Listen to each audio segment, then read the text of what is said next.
আসসালামু আলাইকুম। এটিএন বাংলা সংবাদে সবাইকে স্বাগত জানাচ্ছি মার্সিয়া মীরা। শুরুতেই বিআরবি কেবল সংবাদ শিরোনাম। লন্ডনে চিকিৎসা শেষে দুই পুত্রবধূকে নিয়ে দেশে ফিরলেন বেগম খালেদা জিয়া। প্রত্যাবর্তনে উচ্ছ্বসিত নেতা কর্মীরা কৃতজ্ঞতা জানালেন দেশবাসীকে। বিমানবন্দর থেকে ফিরোজা মানুষের বাঁধ ভাঙা উচ্ছ্বাস। শুভেচ্ছা ভালোবাসায় সিক্ত বিএনপি নেত্রী। গণতন্ত্র উত্তরণের পথ সহজ হবে আশা মির্জা ফখরুলের। জোবাইদা রহমানের 17 বছরের নির্বাসিত জীবনের অবসান। বিএনপি নেতাকর্মীদের মধ্যে ব্যাপক আগ্রহ উচ্ছ্বাস। শীঘ্রই দেশে ফিরবেন তারেক রহমান।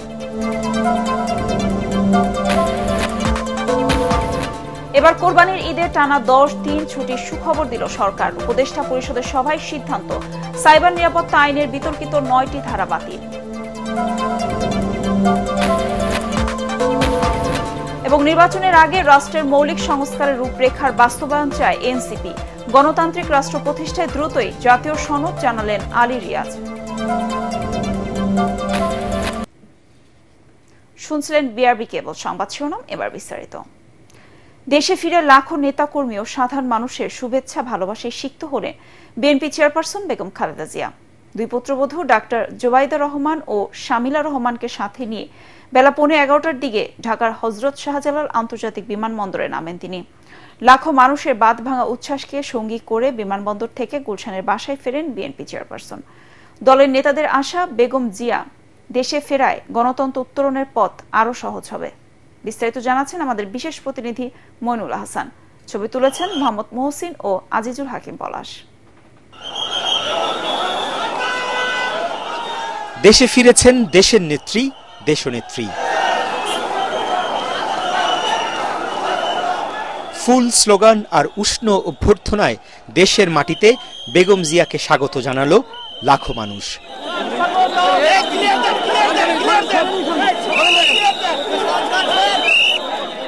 সকাল 10:45-এ দেশের মাটি স্পর্শ করে বেগম জিয়াকে বহন করা কাতারের আমিরের রাজকীয় এয়ার অ্যাম্বুলেন্স। দুই পুত্রবধূ জুবাইদা রহমান ও শামিলা রহমানকে নিয়ে কিছু সময়ের আনুষ্ঠানিকতা সেরে শাহজালাল বিমানবন্দরের বাইরে আসে বেগম জিয়ার গাড়ি বহর। এটা আমাদের জন্য, জাতির জন্য আজকে আনন্দের দিন এবং আমরা আজকে গণতন্ত্রের উত্তরণের যে সময়টুকু, এই সময়ে তার উপস্থিতি আমাদের দেশের জন্য, জনগণের জন্য একটা অত্যন্ত উল্লেখযোগ্য দিক। এর অনেক আগেই লোকে লোকারণ্য, বিমানবন্দর থেকে গুলশান পর্যন্ত পুরো সড়ক। তিনি এলেন যেন জেগে উঠল রাজপথ। মূল সড়কে প্রিয় নেত্রীর গাড়ি এসে পৌঁছলে তাকে ঘিরে উচ্ছ্বাসে মেতে ওঠে বিএনপি নেতাকর্মীরা। জাতীয় আর দলীয় পতাকা হাতে নানা রঙের ব্যানার ফেস্টুন নেড়ে স্বাগত জানানো হয় দলীয় প্রধানকে। ভেঙে পড়ে রাস্তায় অবস্থান না করার বিষয়ে দলের কঠোর নির্দেশনা। মানুষের স্রোত ঠেলে গুলশানের পথে এগোতে বেগ পেতে হয় বেগম জিয়ার গাড়ি বহরকে। বেগম খালেদা জিয়ার আগমনের মধ্য দিয়ে এই জাতি আজকে যে সংকটের মধ্যে আছে, এই সংকট থেকে আলোর মুখ দেখবে। নেতাকর্মীদের মধ্যে একটা নতুন আশার সঞ্চার হয়েছে। বেগম খালেদা জিয়া হচ্ছে বাংলাদেশের ঐক্যের প্রতীক। তার সততা, দেশপ্রেম এবং নিজেকে মানুষের কল্যাণে বিলিয়ে দিয়েছে। এটি তার রাজনীতিতে সবচেয়ে বড় সফলতা।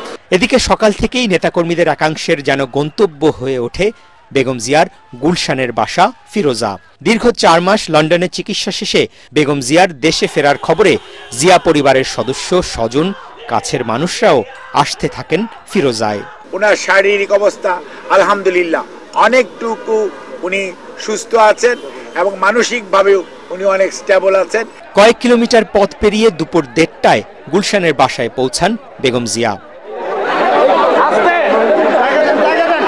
গত 8 জানুয়ারি চিকিৎসার জন্য লন্ডন যান সাবেক এই প্রধানমন্ত্রী। দীর্ঘদিন দলের দুই শীর্ষ নেতার দেশের বাইরে অবস্থান করা বিএনপি নেতাকর্মীদের জন্য অনেকটাই অস্বস্তির ছিল। সে অর্থে বেগম খালেদা জিয়ার আজকে দেশে ফেরাটা বিএনপি নেতাকর্মীদের জন্য অনেকটাই স্বস্তির। পাশাপাশি তারা আশা করছেন দ্রুতই দলের আরেক প্রধান নেতা তারেক রহমানও দেশে ফিরবেন এবং তার নেতৃত্বে আগামী নির্বাচনে জয়ী হয়ে বিএনপি দেশ পরিচালনার দায়িত্ব পাবে। Moinul Hasan, ATN Bangla, Dhaka. BNP chairperson Begum Khaleda জিয়াকে এক নজর দেখতে সকাল থেকে বিমানবন্দর এলাকা থেকে তার বাসভবন ফিরোজা পর্যন্ত ছিল জনস্রোত। লাখ লাখ মানুষের সমাগমে ভেঙে যায় সকল বাধা। উচ্ছ্বসিত নেতাকর্মীরা শুভেচ্ছা ভালোবাসায় বরণ করে নেন তাদের প্রিয় নেত্রীকে। তাদের আশা, দলীয় প্রধান দেশে আশায় নতুন প্রাণ ফিরবে দলে। দ্রুতই ফিরবেন ভারপ্রাপ্ত চেয়ারম্যান তারেক রহমানও। দেখুন মাজহারুল হক মুহাজিরের রিপোর্ট। ক্যামেরায় ছিলেন একরামুল হক পাপন।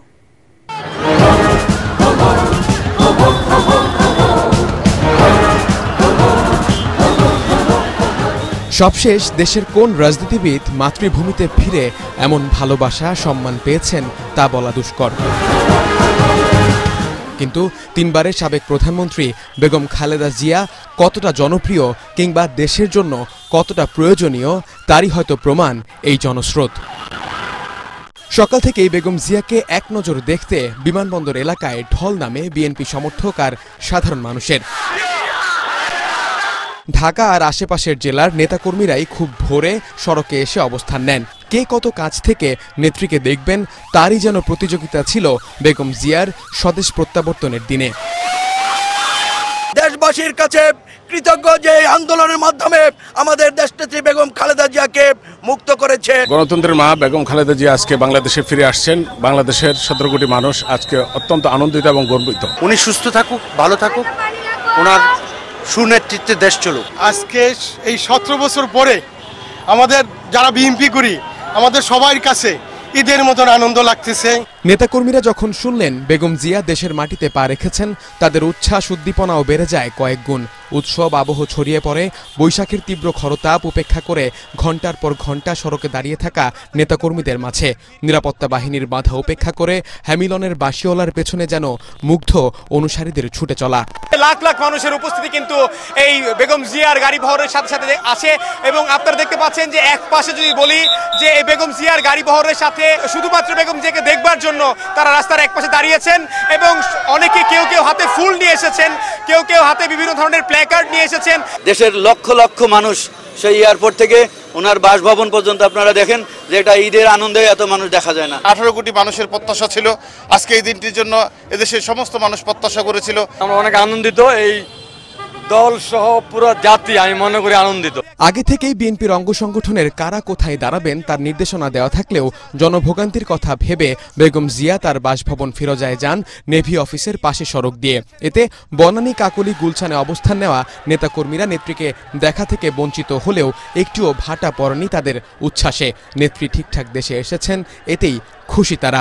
আমরা বিশ্বাস করি এই দেশের স্বাধীনতা যেমন এসেছে জিয়ার স্বাধীনতা ঘোষণার মধ্য দিয়ে এবং এ দেশের সার্বভৌমত্ব রক্ষা হবে এই জিয়া পরিবারের মাধ্যমে। 2-, 3-, 5- যাই করুক না কেন, বেগম খালেদা জিয়া বাদে এই বাংলাদেশের রাজনীতি বাংলাদেশ চলতে পারে না। আমাদের বিএনপি ভারপ্রাপ্ত চেয়ারম্যান তারেক রহমান যে ট্রেন নিয়ে যাচ্ছেন, যে স্পিডে যাচ্ছেন, আজকে উনি ওই ট্রেনে যাত্রী হিসাবে তারেক রহমান সাহেবকে নির্দেশনা দিবেন, বিএনপিকে নির্দেশনা দিবেন। এটাই আমাদের সবচেয়ে বেশি বড় পাওয়া। বিএনপি নেতারা জানান বেগম জিয়ার জনপ্রিয়তাই ছিল ফ্যাসিস্ট শেখ হাসিনার ঈর্ষার কারণ। জেল, জুলুম, নির্যাতন সবই ভোগ করতে হয়েছে তাকে বিগত এক যুগেরও বেশি সময় ধরে। তারপরও ছিলেন দেশ ও জনগণের অধিকারের প্রশ্নে অনড়, আপোষহীন। সর্বশেষ দেশবাসীর উদ্দেশ্যে বেগম জিয়া বলেছেন কারোর প্রতি কোনো ক্ষোভ নেই তার। তাই বেগম জিয়া দেশে ফিরে পেলেন লাখো মানুষের ভালোবাসা আর তার প্রধান প্রতিদ্বন্দ্বীকে জনরোষে পালাতে হয়েছে দেশ ছেড়ে। এখন বিএনপির অপেক্ষা দলের আরেক কাণ্ডারি তারেক রহমানের ফেরার। মাজহারুল হক মুহাজির, এটিএন বাংলা, ঢাকা। দর্শক, এই মুহূর্তে গুলশানের খালেদা জিয়ার বাসভবন ফিরোজার সামনে আছেন আমাদের সহকর্মী মুশফিকুর রহমান। সেখানকার সবশেষ খবর জানতে সরাসরি চলে যাচ্ছি তার কাছে। মুশফিক, বিএনপির কেন্দ্রীয় নেতাদের মাঝে কেউ কি এখনো আছেন সেখানে, এবং সবশেষ আর কি খবর আছে আপনার কাছে? মীরা, এই মুহূর্তে সাবেক প্রধানমন্ত্রী খালেদা জিয়ার বাসভবনে একেবারেই সামনে অবস্থান করছি। কেন্দ্রীয় নেতাকর্মীদের কথা যেটা জিজ্ঞাসা করলেন, তারা কিন্তু দুপুরের পরপরে আসলে তাদের গন্তব্যের উদ্দেশ্যে চলে যায়। কিছু নেতাকর্মীরা বিকেল অবধি ছিলেন তারপরে আস্তে আস্তে তারা কিন্তু চলে যেতে থাকেন। এবং আমরা সকালে যেই চিত্রটা দেখেছি, বেগম খালেদা জিয়া সকালে বিমানবন্দরে অবতরণ করার পর একদম বিমানবন্দর থেকে তার যে বাসভবন গুলশানের ফিরোজা এই পর্যন্ত নেতাকর্মীদের কিন্তু ব্যাপক উপস্থিতি এবং উৎসাহ উদ্দীপনা আমরা লক্ষ্য করেছি। পুরোটা রাস্তা জুড়ে কিন্তু স্লোগানে মুখরিত ছিল এবং তাদের বিএনপির নীতি নির্ধারকরা যেভাবে পরিকল্পনা করেছিলেন যে তাদের বিএনপি এবং অঙ্গ সংগঠনের নেতাকর্মী কে কোন জায়গায় অবস্থান হবে, তাদের নেত্রীকে এতদিন পর পেয়ে কিন্তু তাদের সেই যে পরিকল্পনা সেটা কিন্তু কিছুটা হলেও ভেঙে পড়ে এবং সবাই কিন্তু একদম আনন্দ উল্লাস উচ্ছ্বাসে তাদের নেত্রীকে এক ঝলক দেখার জন্য কিন্তু তারা রাস্তায় তার গাড়িকে আসলে ব্লক করে ধরে আমরা দেখেছি। এবং এর ফলে কিন্তু সকাল 10:45 নাগাদ ল্যান্ড করার পর তার বাসায় তার বাসভবনে আস্তে আস্তে তার কিন্তু প্রায় 1:30টা বেজে গিয়েছিল বলে আমরা দেখেছি। এছাড়া আমরা যতটুকু দেখেছি তার পরপরই নেতাকর্মীরা আস্তে আস্তে এই এলাকাটা খালি করে দিতে থাকেন এবং রাস্তায় যে নিরাপত্তা বেষ্টনী করা হয়েছিল সেগুলো আস্তে আস্তে খুলে দেওয়া হয়েছে এবং তারপরে আইন শৃঙ্খলা রক্ষাকারী বাহিনীর কিন্তু একটা ব্যাপক উপস্থিতি এখানে আমরা দেখেছি, বিশেষ করে পুলিশ এবং র্যাবের। এবং সন্ধ্যা 6টা নাগাদ বিএনপির ভারপ্রাপ্ত চেয়ারম্যান তারেক রহমানের স্ত্রী ডক্টর জুবাইদা রহমান তিনি কিন্তু তার মাকে দেখতে পান্থপথের একটি বেসরকারি হাসপাতালে গিয়েছেন।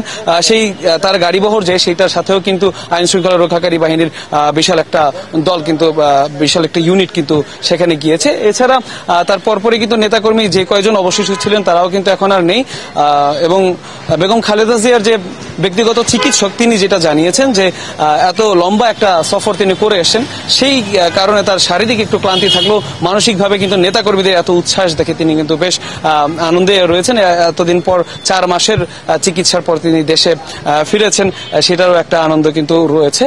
এছাড়া গুলশান এলাকার এবং ফিরোজার সামনের রাস্তায় স্বাভাবিকভাবে যতটুকু ব্যস্ততা থাকে যানবাহনের ওইটুকু কিন্তু এখন স্বাভাবিক রয়েছে। মীরা, মুশফিক আপনাকে ধন্যবাদ। রাজনীতির পর্দায় তিনি কখনোই ছিলেন না। শুধুমাত্র তারেক রহমানের স্ত্রী বলে তার বিরুদ্ধেও হয় মামলা, দেয়া হয় 3 বছরের দণ্ড। সেই দণ্ড মাথায় নিয়ে এবার দেশে ফিরলেন ডাক্তার জুবাইদা রহমান, যাকে ঘিরে নেতাকর্মীদের মধ্যেও রয়েছে ব্যাপক আগ্রহ উচ্ছ্বাস। রাজনীতিতে না থেকেও খালেদা জিয়া তারেক রহমানের অনুপস্থিতিতে গেল কয়েক বছর রাজনীতিতে নানা সমীকরণে বারবার উঠে এসেছে ডাক্তার জুবাইদার নাম। জিয়া পরিবারের বধূ জুবাইদা রহমানকে নিয়ে দেখুন এস.এম. আশরাফের রিপোর্ট। ক্যামেরায় ছিলেন মনিরুজ্জামান মনির।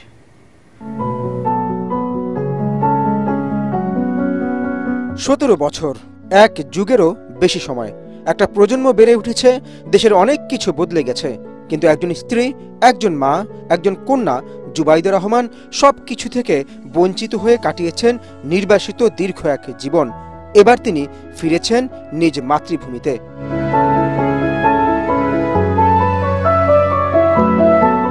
এই ফিরে আসা শুধুই শারীরিক নয়, এক আবেগের ফিরে আসা সংগ্রামের গল্পে, ফিরে আসা ভালোবাসার প্রিয় মানুষগুলোর কাছে।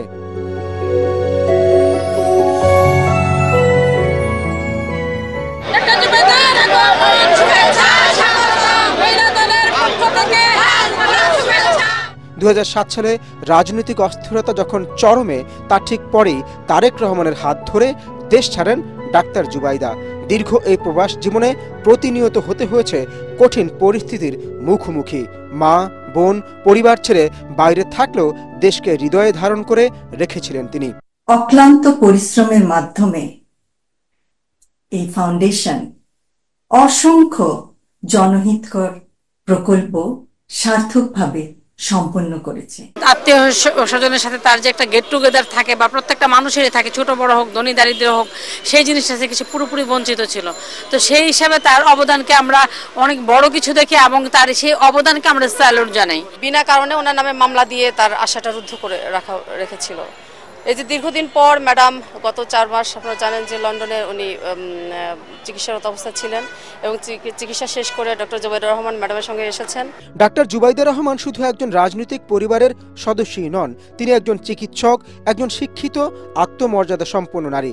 নির্বাসনে থেকেও যিনি তার পেশাগত দায়িত্ব ও সামাজিক ভূমিকা পালন করে গেছেন। আমাদের মাতৃতুল্য নেত্রী দেশনেত্রী বেগম খালেদা জিয়া ওনার পুত্রবধূ আমাদের দেশনায়ক তারেক রহমানের স্ত্রী জুবাইদা রহমানকে নিয়ে ফিরেছেন। জনস্রোত হয়েছে, গণজাগরণ তৈরি হয়েছে। এটা আমি বলবো এদেশে বিএনপি এবং এদেশের জনগণের একটি পুনর্জাগরণ আমি বলবো। আজ যখন তিনি ফিরে এসেছেন তখন কেবল স্ত্রী নয়, মা নয়, একজন সংগ্রামী নারী এবং একজন নিঃস্বার্থ সাথীর প্রতিচ্ছবি হয়েই যেন ফিরলেন। আমাদের দেশটিতে বেগম খালেদা তার ওনার অভিজ্ঞতা লোকে ওনাকে অভিজ্ঞতা দিবেন, আমাদের জুবাইদুর রহমান সাহেব পাশে দাঁড়িয়ে থাকবেন, সহযোগিতা করবেন, সবকিছু মিলে কিন্তু একটা টিম ওয়ার্ক হচ্ছে। তার এই ফিরে আসা হতে পারে নতুন কিছুর সূচনা, যার জবাব হয়তো পাওয়া রয়েছে ভবিষ্যতের হাতে। S M Ashraf, ATN Bangla, Dhaka. এবার ঈদুল আজহায় টানা 10 দিনের ছুটির সুখবর দিল অন্তর্বর্তীকালীন সরকার। তেজগাঁওয়ে প্রধান উপদেষ্টার কার্যালয় উপদেষ্টা পরিষদের সভায় এই সিদ্ধান্ত নেওয়া হয়। বৈঠক শেষে দুপুরে রাজধানীর ফরেন সার্ভিস একাডেমিতে ব্রিফিংয়ে আইন উপদেষ্টা ডক্টর আসিফ নজরুল জানান, সাইবার নিরাপত্তা আইনের বিতর্কিত 9টি ধারা বাতিল করে 1 সপ্তাহের মধ্যে নতুন সাইবার সুরক্ষা আইন কার্যকর হবে। মনির হোসেন তপ্পর রিপোর্ট।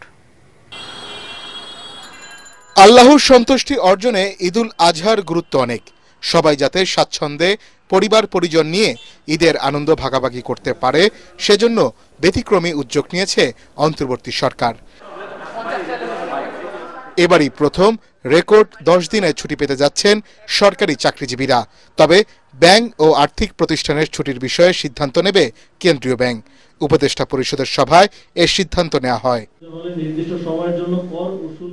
পরে সভার বিভিন্ন সিদ্ধান্ত সংবাদ সম্মেলনে তুলে ধরা হয়। 17 মে এবং 24 মে এই দুইটা দিন, দুইটা স্যাটারডে সরকারি কর্মচারীরা বা যেগুলো আধা সরকারি বা অটোনোমাস এখানে যারা কর্মচারী আছেন তারা এই 2 দিন কাজ করবেন। বিনিময়ে এই 11 এবং 12 তারিখে এই ছুটিটা ঘোষিত হবে।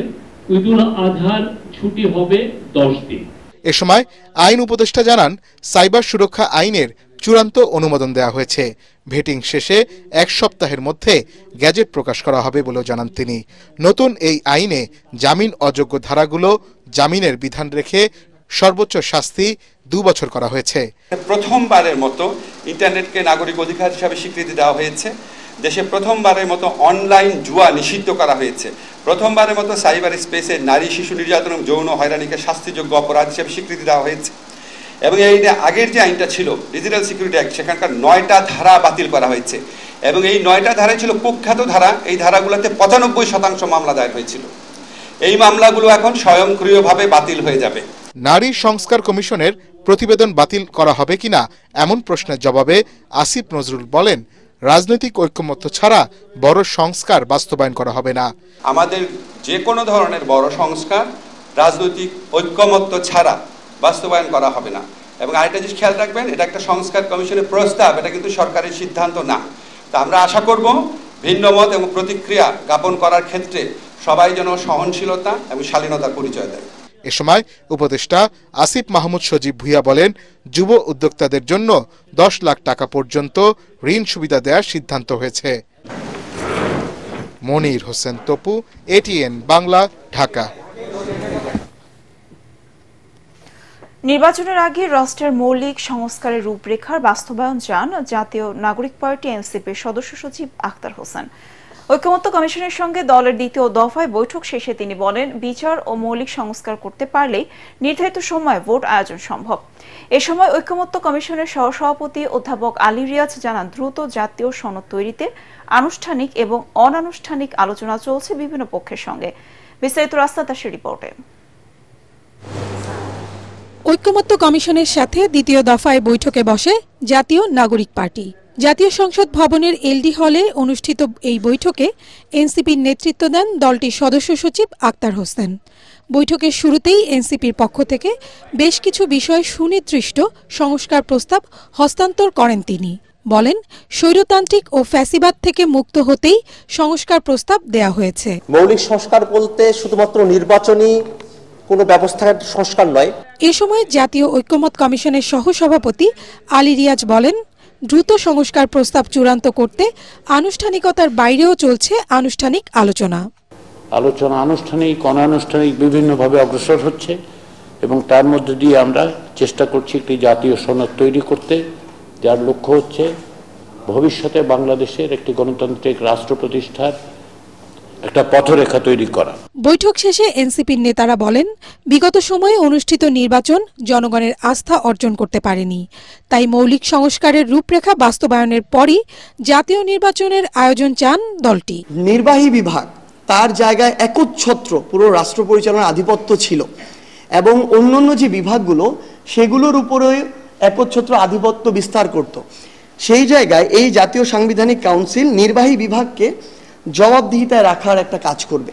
মৌলিক সংস্কারের রূপরেখা বাস্তবায়ন এবং ফেসিবাদী গণহত্যাকারী আওয়ামী লীগের বিচারকে দৃশ্যমান পর্যায়ে নিয়ে আসার দিন থেকে অল্প দিনের মধ্যে নির্বাচনের আয়োজনের ব্যাপারে জাতীয় নাগরিক পার্টি এনসিপি জোরারোপ করছে।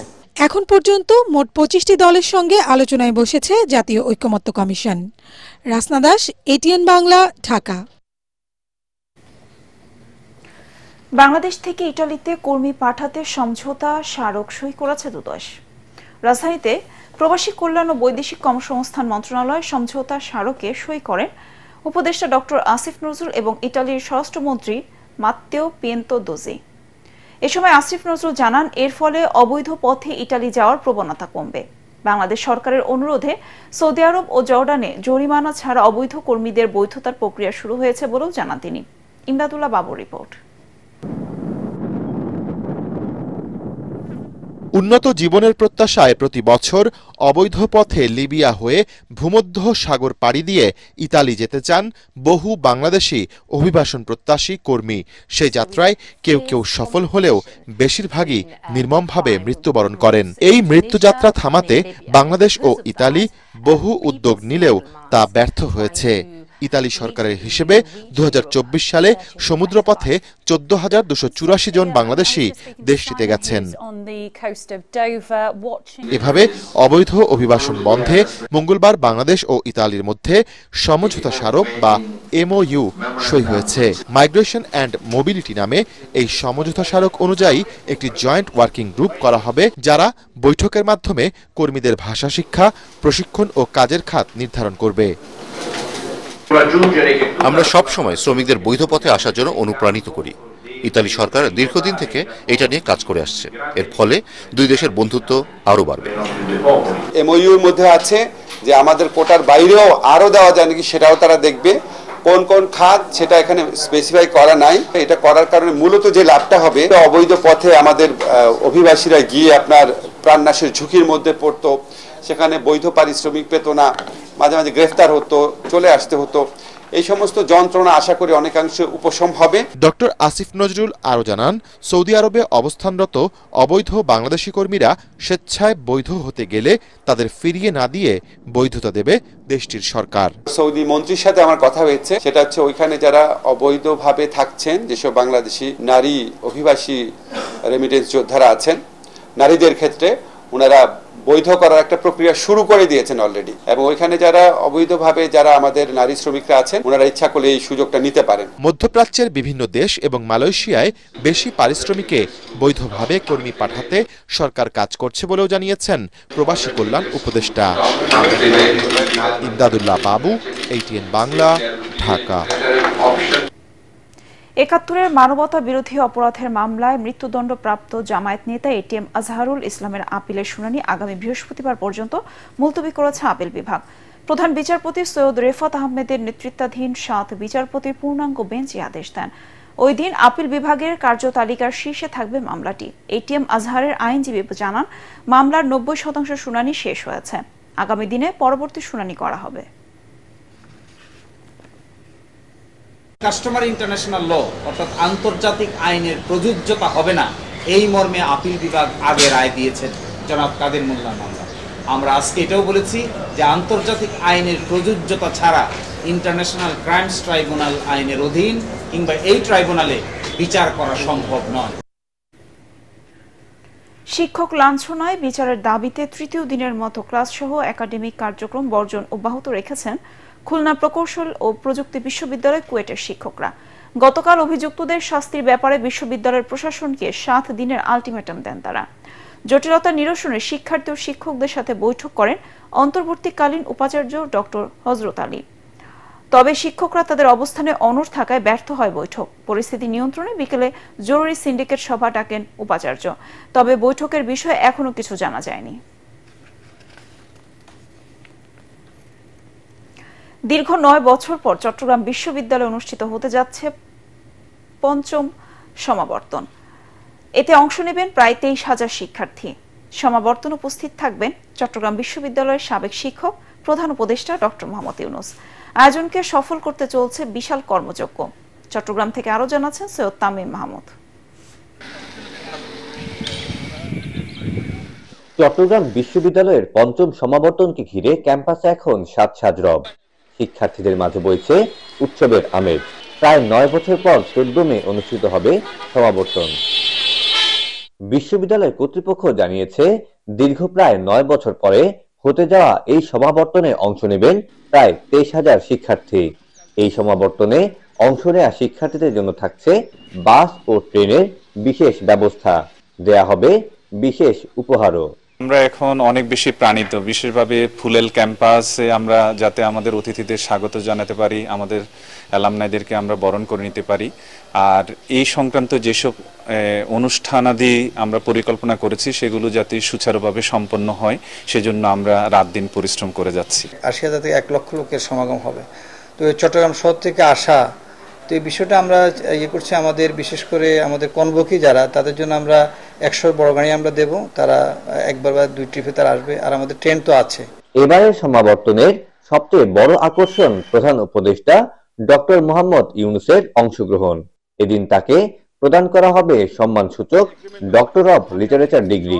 এটা ভাইস ভার্সা, ওনাকে সম্মানিত করতে পারলে আমরাও সম্মানিত হব, সারা বিশ্বে আমরা এক্সপোজার পাবো যে প্রফেসর ইউনূস তার নিজের ইউনিভার্সিটিতে গিয়েছেন, যেখানে উনি গ্রামীণ ব্যাংকের জন্য নোবেল পুরস্কার পেয়েছিলেন, যেখান থেকে উনি কাজ শুরু করেছিলেন, সেখানে ওনাকে সম্মানিত করা হয়েছে। আমরা সৌভাগ্যবান যে এমনই সময় আমরা প্রফেসর ইউনূসকে এখানে সমাবর্তন বক্তা হিসেবে পেয়েছি। প্রতিষ্ঠার 59 বছরে এখন পর্যন্ত চট্টগ্রাম বিশ্ববিদ্যালয়ে সমাবর্তন হয়েছে মোটে 4টি। তাই শিক্ষার্থীদের প্রত্যাশা, লম্বা বিরতি না দিয়ে নিয়মিতভাবে আয়োজন করা হোক এই সমাবর্তন। কনভোকেশন জিনিসটা আসলে অন্যরকম, যে অনেকদিন পরে বিশ্ববিদ্যালয়ে যাব, বন্ধুদের সঙ্গে আড্ডা দিব। গ্র্যাজুয়েশন শেষ করার পরে সাথে আমরা সমাবর্তন পেয়ে গেছি, আমাদের জন্য আসলে অনেক ভাগ্যের ব্যাপার। কনভোকেশনকে কেন্দ্র করে সবাই একসাথে আসা, ইউনিভার্সিটিটাকে ঘুরে দেখা, সবার সাথে দেখা হবে, এই জন্য আসলে আমরা খুব আনন্দে উচ্ছ্বসিত। চট্টগ্রাম বিশ্ববিদ্যালয়ে প্রথম সমাবর্তন অনুষ্ঠিত হয় 1994 সালে, এরপর 1999 সালে দ্বিতীয়, 2008 সালে তৃতীয় এবং সবশেষ 2016 সালে অনুষ্ঠিত হয় চতুর্থ সমাবর্তন। সৈয়দ তামিম মাহমুদ, এটিএন বাংলা, চট্টগ্রাম। বান্দরবানের থানচির দুর্গম মংখিয়াং পাড়া থেকে উদ্ধার হওয়া নারী জুম চাষি চিংমা খিয়াং এর লাশ ময়নাতদন্তের জন্য সদর হাসপাতালে পাঠানো হয়েছে। গতরাতে ওই এলাকার জুম ক্ষেতের কাছে পাহাড়ি ঝিরি থেকে ওই নারীর লাশ উদ্ধার করে পুলিশ। লাশের মাথা থ্যাতলানো ও শরীরের বিভিন্ন জায়গায় ক্ষত ছিল। পুলিশ জানায়, সোমবার সকালে পাড়া থেকে বের হয়ে জুমে যাওয়ার পর নিখোঁজ হয় চিংমা খিয়াং। পরে স্থানীয়দের কাছ থেকে খবর পেয়ে তার লাশ উদ্ধার করা হয়।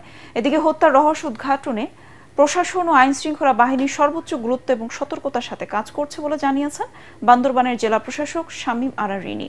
এ ঘটনাকে কেন্দ্র করে কেউ যাতে সাম্প্রদায়িক সম্প্রীতি নষ্ট করার অপচেষ্টা চালাতে না পারে সে বিষয়ে নজর রাখা হচ্ছে বলে জানিয়েছেন পুলিশ সুপার শহীদুল্লাহ কাউসার। মামলা যাতে সঠিক তদন্ত হয় তার জন্য আমরা পুলিশ প্রশাসন, জেলা প্রশাসন আমরা এটা সর্বোচ্চভাবে নিয়েছি এবং এই মামলাটি ওসি নিজেই এটা তদন্ত করবে। এই অনাকাঙ্ক্ষিত ঘটনার সঠিক কারণ অনুসন্ধানের জন্য আইন শৃঙ্খলা রক্ষাকারী বাহিনী সর্বোচ্চ গুরুত্ব ও সতর্কতার সাথে কাজ করে যাচ্ছে। সঠিক কারণ অনুসন্ধান করে প্রয়োজনীয় আইনানুগ ব্যবস্থা গ্রহণ করা হবে। এবার আল আরাফ ইসলামী ব্যাংক অর্থ সংবাদ।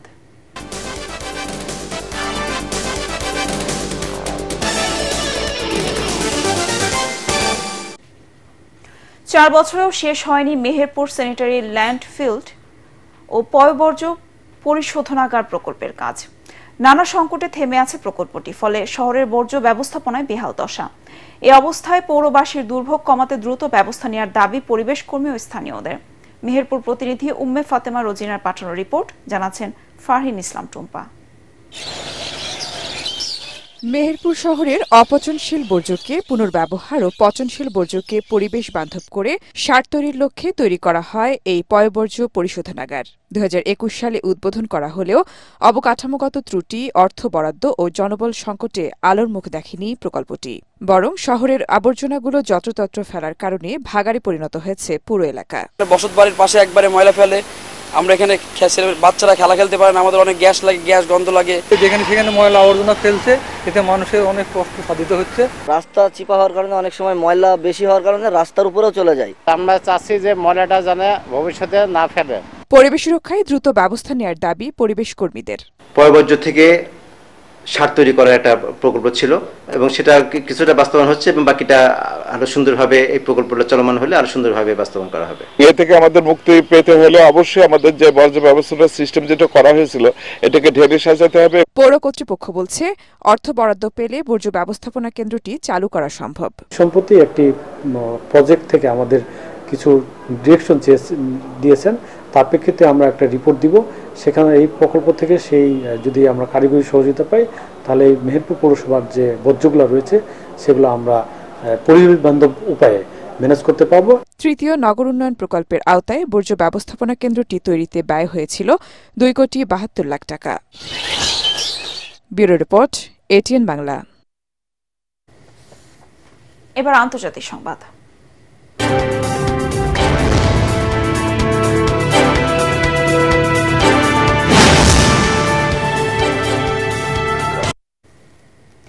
বিতর্কিত কাশ্মীরে হামলা নিয়ে ভারত পাকিস্তানের উত্তেজনা বৃদ্ধির বিষয়ে সতর্ক করেছেন জাতিসংঘ মহাসচিব অ্যান্তোনিও গুতেরেস। পাশাপাশি শান্তি প্রতিষ্ঠায় দুদেশকে দায়িত্বশীল হওয়ার আহ্বান জানিয়েছেন তিনি। এদিকে ভারত যে কোনো সময় নিয়ন্ত্রণ রেখা বরাবর হামলা চালাতে পারে বলে সতর্ক করেছেন পাকিস্তানের প্রতিরক্ষা মন্ত্রী খাজা আসিফ। অন্যদিকে ভারতের দাবি যুদ্ধ পরিস্থিতি মোকাবেলায় তাদের অত্যাধুনিক ক্ষেপণাস্ত্র দিয়েছে রাশিয়া। পাশাপাশি সীমান্তে নিরাপত্তা ব্যবস্থা আরও জোরদার করেছে ভারত। আশিকুর রহমান জানাচ্ছেন বিস্তারিত।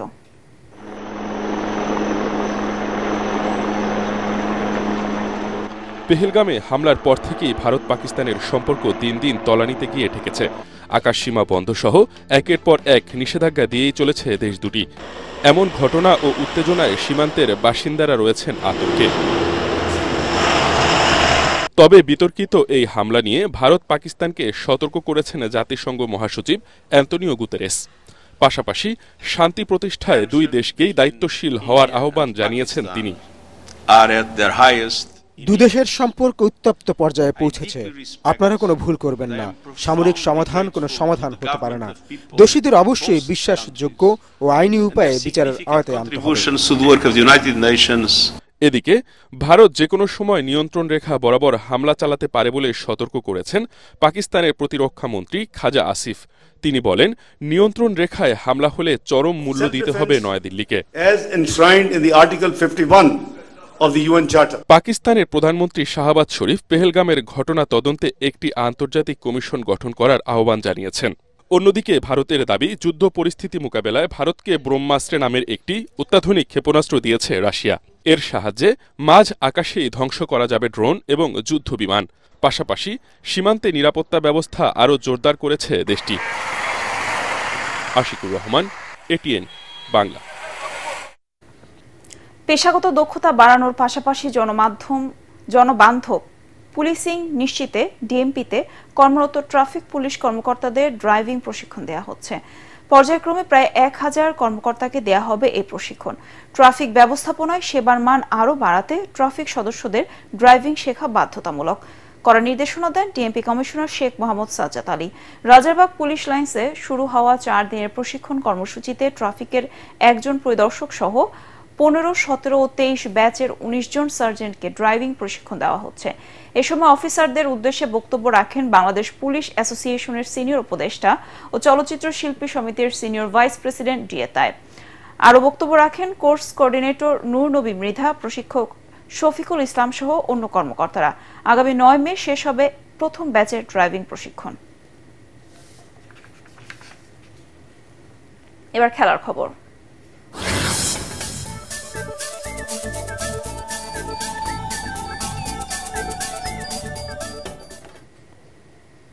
হার দিয়ে দক্ষিণ আফ্রিকার বিপক্ষে সিরিজ শুরু করেছে বাংলাদেশ নারী ইমার্জিং দল।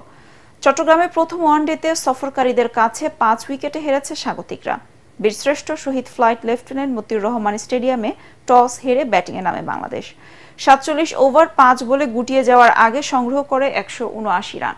সুমাইয়া 73 বলে 6-4-এর সহায়তায় করেন 52 রান। এছাড়া শারমিন সুলতানার ব্যাটে আসে 34 রান। জবাবে সফরকারীরা 5 উইকেট ও 4 ওভার 1 বলে হাত রেখে জয়ের বন্দরে পৌঁছে যায়। টুনিসিফে 118 বলে খেলেন 89 রানের ইনিংস। চ্যাম্পিয়ন্স লিগ সেমিফাইনালের ফিরতি লেগে রাতে ইন্টার মিলানের মুখোমুখি হবে বার্সেলোনা। মিলানের সান সিরোয় ম্যাচটি শুরু হবে বাংলাদেশ সময় রাতে 1টায়। প্রথম লেগে ঘরের মাঠে রোমাঞ্চকর লড়াইয়ে 2 দফায় পিছিয়ে পড়ে 3-3 ড্র করে কাতালানরা। 2015 সালের পর ইউরোপ সেরার প্রতিযোগিতাটির ফাইনালে ওঠার সুযোগ ইয়ামাল রাফিনিয়াদের। চ্যাম্পিয়ন্স লিগে এখন পর্যন্ত মোট 13 বার মুখোমুখি হয়েছে দুদল। মুখোমুখি লড়াই এগিয়ে আছে বার্সেলোনায়। তারা জয় পেয়েছে 6 ম্যাচে, ইন্টার জয় মাত্র 2 ম্যাচে। দুদলের লড়াই ড্রয়ে শেষ হয়েছে 5 বার। জয়ের মতো গোলের দিক দিয়েও ইন্টারের চেয়ে এগিয়ে বার্সা। দুদলের দেখায় বার্সা বল জালে জড়িয়েছে 20 বার, ইন্টার গোল পেয়েছে 13টি। চ্যাম্পিয়ন্স লিগে দুদলের শেষ 5 দেখাও এগিয়ে আছে বার্সা। তারা জিতেছে 2 বার, ইন্টার জিতেছে 1 ম্যাচ, বাকি 2টি ম্যাচ হয়েছে ড্র।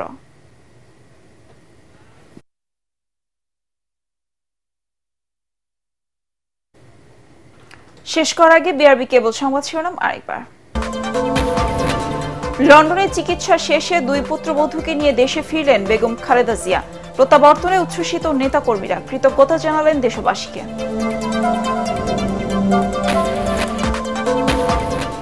বিমানবন্দর থেকে ফিরোজা মানুষের বাঁধ ভাঙা উল্লাস। শুভেচ্ছা ভালোবাসায় সিক্ত বিএনপি নেত্রী। গণতন্ত্র উত্তরণের পথ সহজ হবে আশা মির্জা ফখরুলের। জুবাইদা রহমানের 17 বছরের নির্বাসিত জীবনের অবসান। বিএনপি নেতাকর্মীদের মধ্যে ব্যাপক আগ্রহ উচ্ছ্বাস। শীঘ্রই দেশে ফিরবেন তারেক রহমান।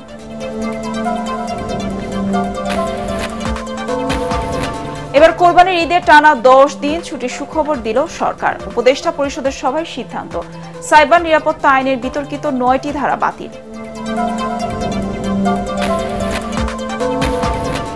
এবং নির্বাচনের আগে রাষ্ট্রের মৌলিক সংস্কারের রূপরেখার বাস্তবায়ন চায় এনসিপি। গণতান্ত্রিক রাষ্ট্র প্রতিষ্ঠায় দ্রুতই জাতীয় সনদ জানালেন আলী রিয়াজ। পরবর্তী সংবাদ দেখার আমন্ত্রণ জানিয়ে এখনকার মতো শেষ করছি। এটিএন বাংলা সংবাদ ইউটিউবে দেখতে ব্রাউজ করুন youtube/ATN বাংলা নিউজ। ধন্যবাদ সবাইকে।